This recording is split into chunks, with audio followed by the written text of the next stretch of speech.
After more questions than answers were raised in relation to the shooting to death of 3 suspected bandits on the Kingston Seawall on Thursday last, Acting Police Commissioner David Ramnarine said that the police officers involved were justified in their use of deadly force. Last Thursday, police shot and killed Kwame Asana, Dextroy Cordis, and Errol Adams during a shootout on the Kingston Seawalls.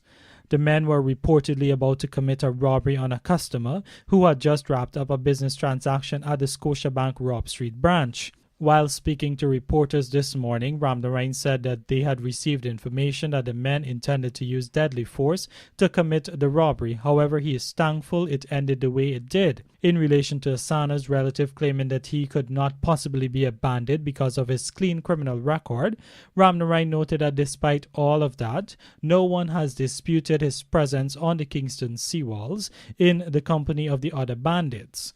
The policemen acted in keeping with the law. They were fired upon, and as law enforcement officers who are authorized to use deadly force as long as the deadly force is justified, as long as the deadly force is legitimate, to defend themselves.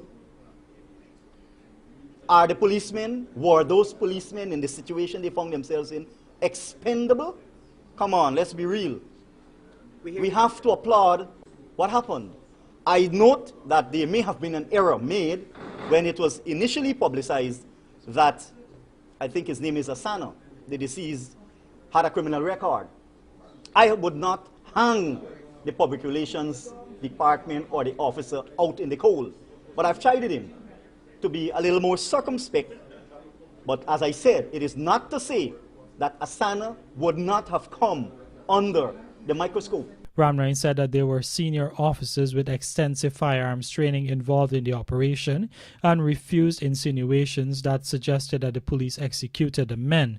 The 3 guys who, unfortunately, because no police officer sets out to execute a citizen, I have seen on social media and I've read in black and white language which says in very strong way that there was some semblance of execution. But I will tell you, the Guyana Police Force, with the strides that we have made, the capacity and capability building that we have done in the last years, no officer sets out to execute anyone. The top cop said that while the specifics of what happened could be debated, all the evidence points to the fact that the men were part and parcel of an arrangement to commit a criminal act. He explained had the situation been different, then there would have been a lot of collateral damage on Robb Street after the customer came out of the bank. During the shootout, one bandit was able to escape on a CG motorcycle and is yet to be apprehended. The one who got away, he is known. We have some information on him. We have a place.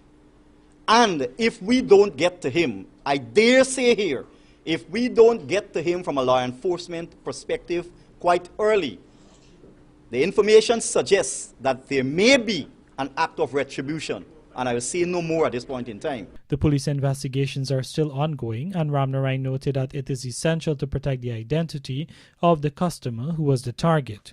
For the Evening News, Lekran Baigaret.